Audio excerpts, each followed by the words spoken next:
Okay. It's been a while since I've done one of these. Sorry for anybody who enjoys watching my Masters of the Universe Origins unboxings, but there haven't been any. Like, I mean, there haven't been any at the store. I've been looking for them. I haven't found any. I did, not long ago, find some more of the wave of WWE Masters of the Universe that had Mr. T and Seth Rollins. I almost bought Seth Rollins, but I really didn't have the money for it at the time, so I didn't. But that's the only opportunity I've had to do one of these since the last one I did. It's been so long since I've seen any. It's just been the same old stuff at the store.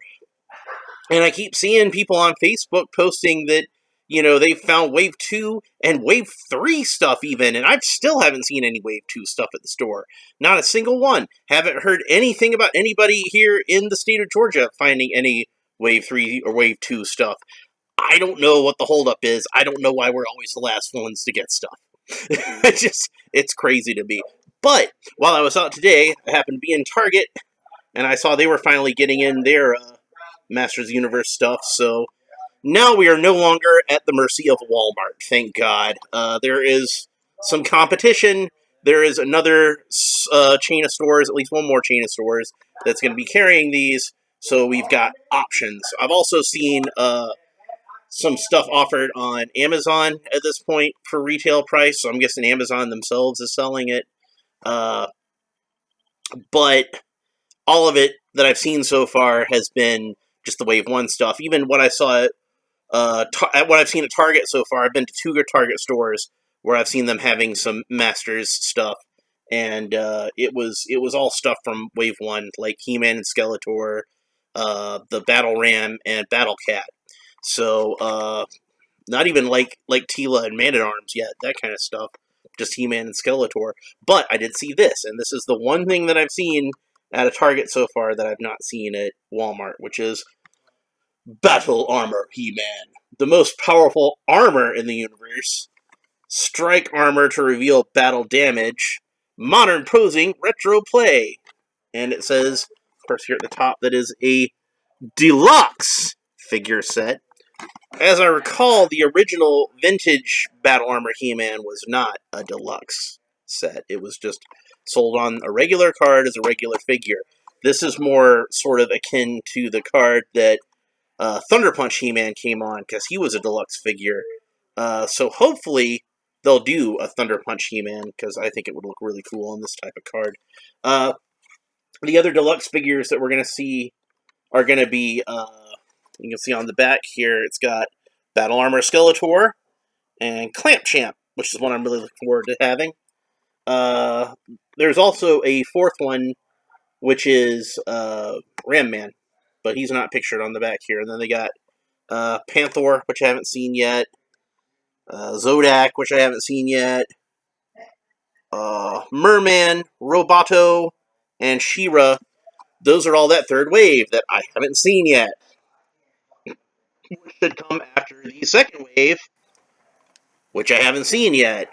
So, I don't know who's causing that delay in my area, if it's the fault of Mattel or the fault of Walmart.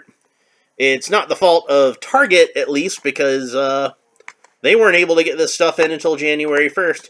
Who knows? They might have actually had Wave 2 and Wave 3 stuff at Target, and it just sold out too fast for me. But we'll go ahead and open up this bad boy. And it comes with a brand new mini-comic. So let's have a look at the brand new mini-comic. I think this might have more pages to it than the... I don't know, I'll have to check. It might just be thicker paper. It might just be because I haven't looked at one of these in a while.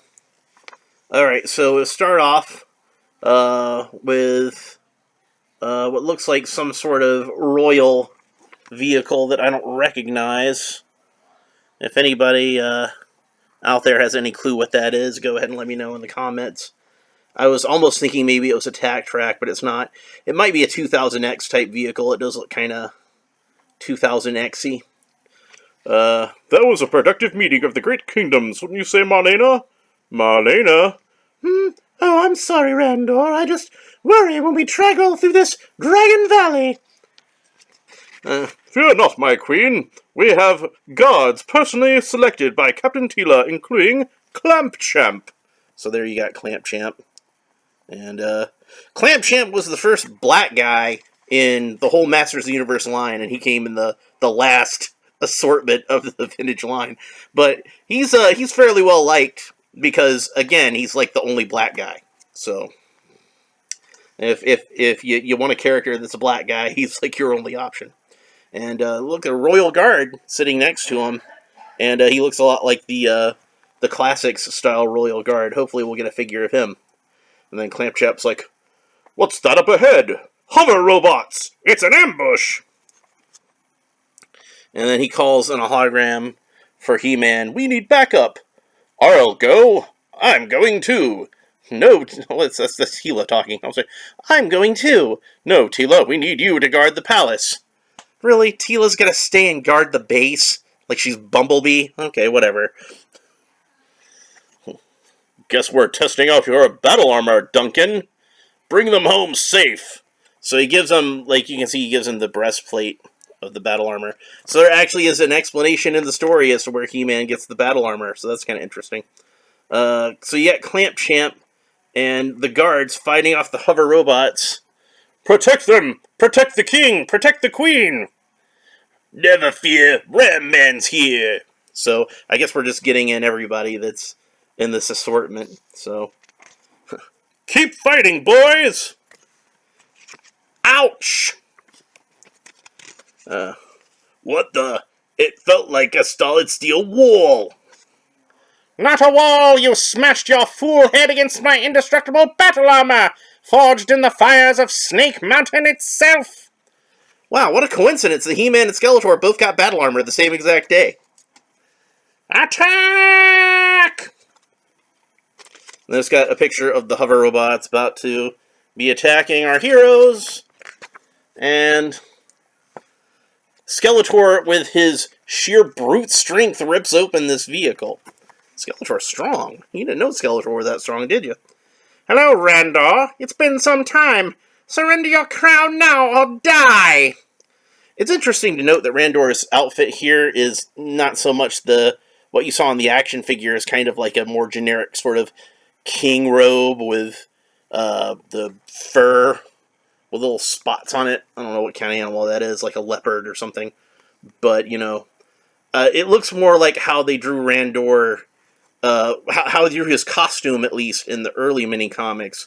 But he's still got the brown hair, like the Filmation Randor had. So he still looks like not necessarily like a young man, but a guy like at least in his 40s or so. Randor should probably be about in his mid-40s, I figure, because Prince Adam's supposed to be like in his early 20s, right?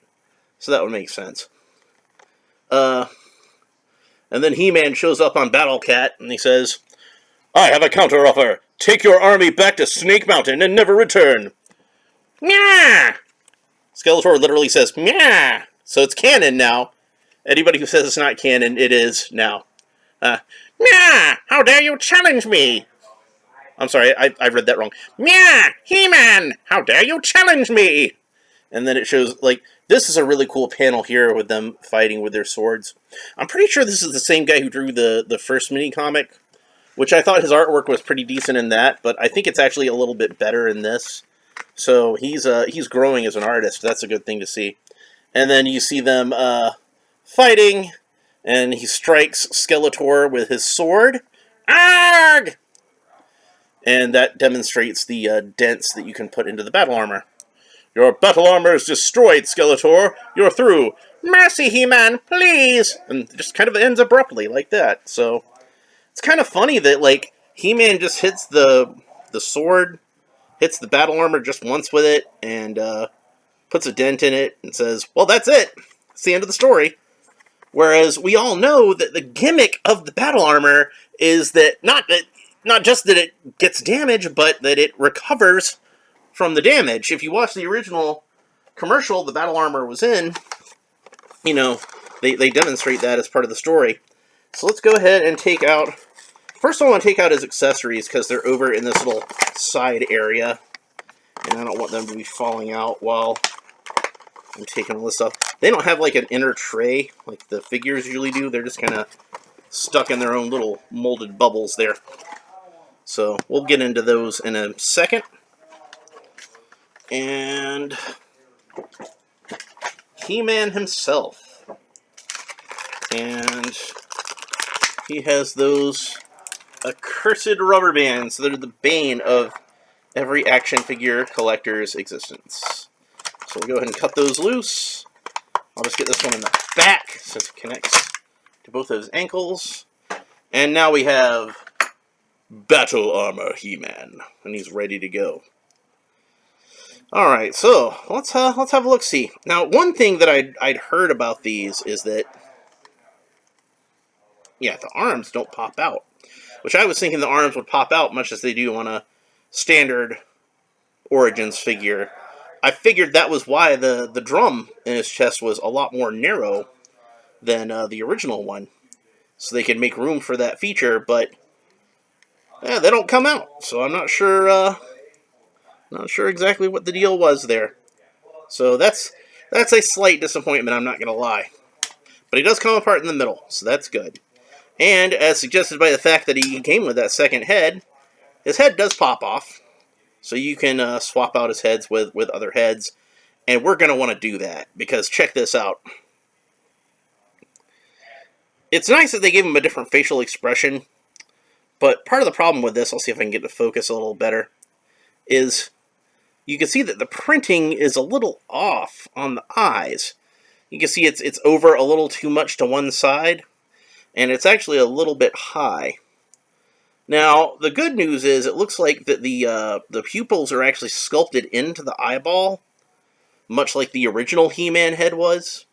So it should make it really easy for me to repaint. I should just be able to get a toothpick in there and just use that as a guide. I like the head sculpt. I like the fact that they gave him a unique expression, which I'm guessing is supposed to be like that kind of thing. But since the eyes are kind of jacked up, it makes it look more like he's like that. And not quite as intimidating as what they were going for. But I'm hoping I can fix that. Good thing is, he actually comes with two heads, so you can swap out the other head on here, and this head is pretty nearly perfect. And for anybody who is a fan of the original toy line, like I was, you can see that it is based on the original vintage He-Man head, which I think is a much better head sculpt than the one that they usually have on the Origins figures. I don't have a problem with the Origins head sculpt per se. I don't think it's a bad head sculpt, but I feel like the original He-Man head sculpt is the single greatest action figure head sculpt of all time. At least as far as being like an original character, not just like a likeness or something like that. The original G.I. Joe would probably be a close second. That would be the only one I can think of that could rival it. It might be even better. But the good thing is, since he does have the extra head, you can put the extra head onto the Battle Armor He-Man, or you can do what I'm about to do right now, which is I just happen to have the regular Origins He-Man. So let's pop his head off. And I'm going to put the vintage He-Man head on there. And voila! I now have a vintage style Origins He-Man. And he's pretty darn cool looking, isn't he? You know, like, I think that this is actually more based on the one from the commemorative figures of, like, 2000. Because it's, like, slightly more sort of narrow than the original head sculpt. But it's still really good. It still kind of captures the magic, I think. It has that sort of windswept look to the hair, that sort of ambiguous expression to the face. Or if you look at it from the right angle, he could be smiling. You look at it from a different angle, he could be grimacing. Pretty brilliant. But that leaves me with, of course, a headless Battle Armor He-Man, but thankfully I have a head that I took off the other Origins figure, so we can just pop that sucker on there, and that'll give us a pretty decent head to sit on this body, at least until I can try to repaint the eyeballs on this and see if I can fix it. I think I can fix it. But we shouldn't really have to fix it, and not everybody has the same sort of skills that I have, not to be braggadocious or anything, but Not everybody can paint. So, you kind of would. Hopefully, Mattel will fix this, and in future iterations of this figure, it won't be a problem. I'm missing one accessory. I think it must have fallen on the floor. There it is. Hope you enjoyed that nice look at my scalp. Alright, so let's get into his accessories other than that extra head. He also comes with an axe, which on first glance you might think that this is the same axe that came with the standard Origins figure, but it's not. You see that one came in a bluish gray sort of plastic, very matte finish, and this one is silver. So it has a little bit more of a shine to it. And I'm guessing it's because the original Battle Armor He-Man had like a slightly more silvery accessory set. I don't think it was quite as much of a noticeable change as it is with these, though. But yeah, there he is with his axe. And you notice he's got an open hand here, but we can pull that out. He actually comes with a second hand.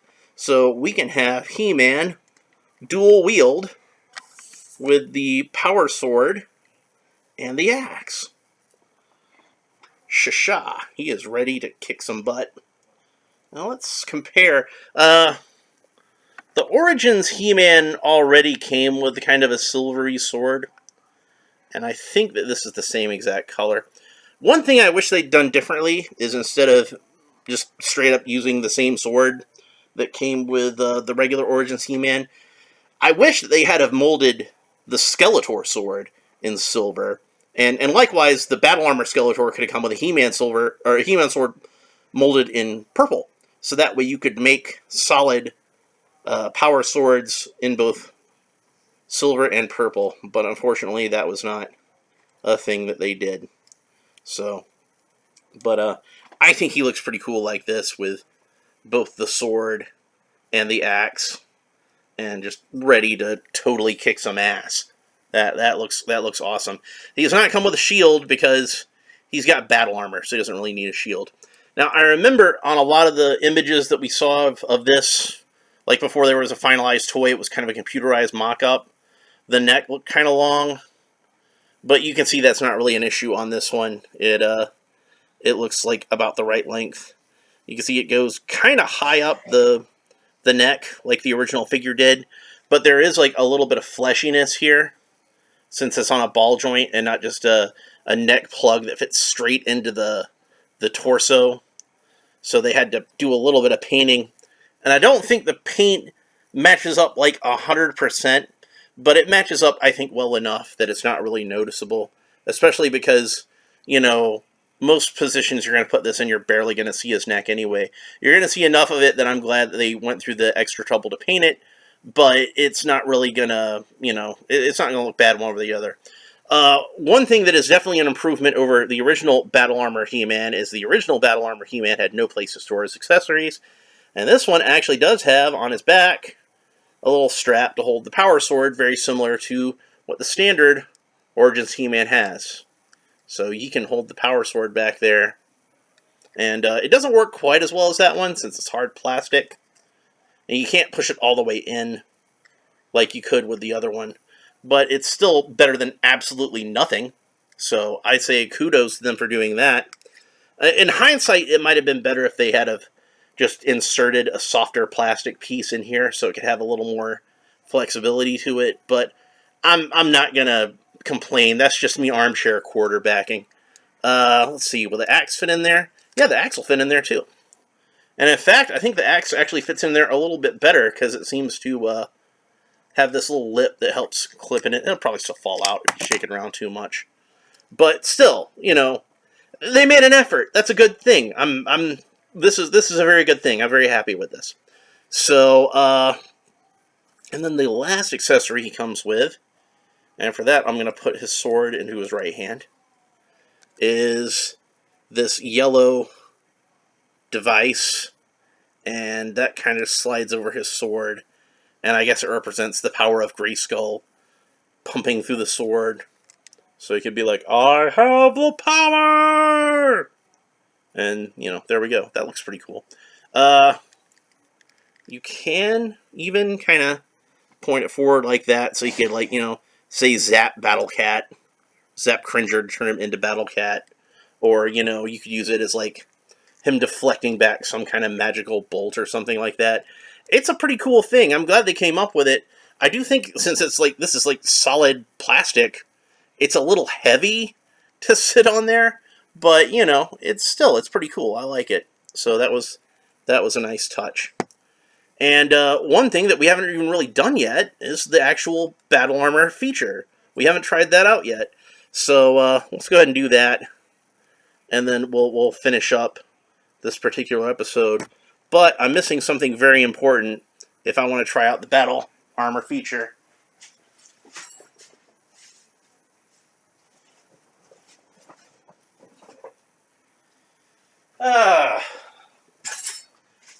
I really should have been prepared for this and had this ready to go when I started the video, but, nobody's perfect. And here we go, our special guest star, Skeletor.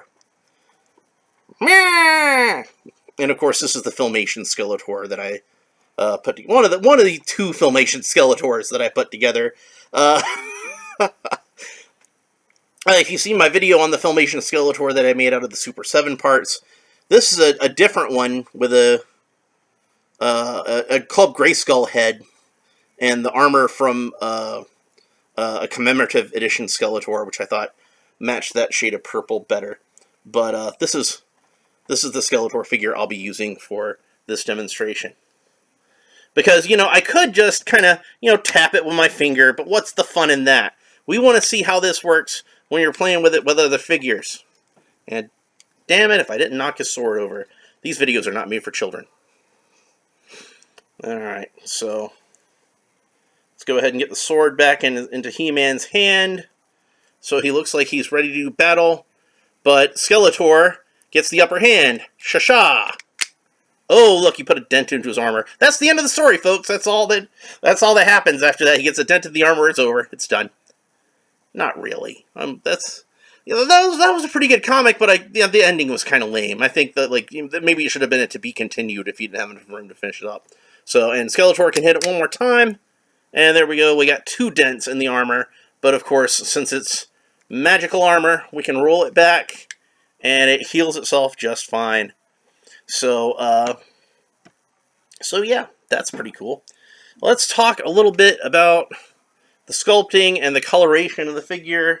And as you may have inferred from earlier when I was talking about it, he's colored pretty much the same as the standard He-Man. It's pretty much the same sort of color scheme to it. Which, obviously the skin tones they would want to match up so you could swap around the heads. And likewise, the color of the uniform that he wears is consistent. The loincloth is the same color. The boots are the same color. The belt is the same color. There are a couple of differences, though, that I want to get into real quick. And the most obvious one is on the boots. The straps themselves are painted in with the same shade of orange that they use on the belts and the wrist guards. So that gives it a little more detail and helps it pop a little bit more. I do think that the battle armor itself, it would be nicer if it had a little bit more of a silver sheen to it. It is a little dull. But that's just me nitpicking as far as that goes. Much like with the original figure, the H on the chest is colored in the same shade of orange as the belt, and the trim of the H is colored in the same shade of brown as the trunks. Now, unfortunately, this is a much duller brown than the sort of burgundy sort of brown on the original figure, so I don't feel like it pops quite as well.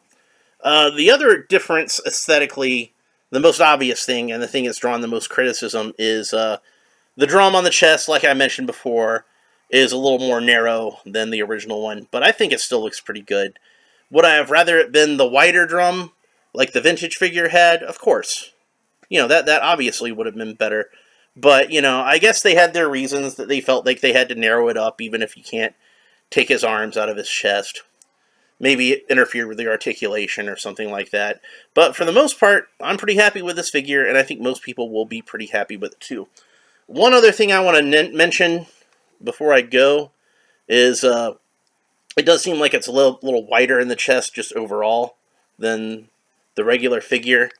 And if I look at it like downward like this, it's maybe, I think, from shoulder to shoulder, maybe about a quarter of an inch wider than the original figure.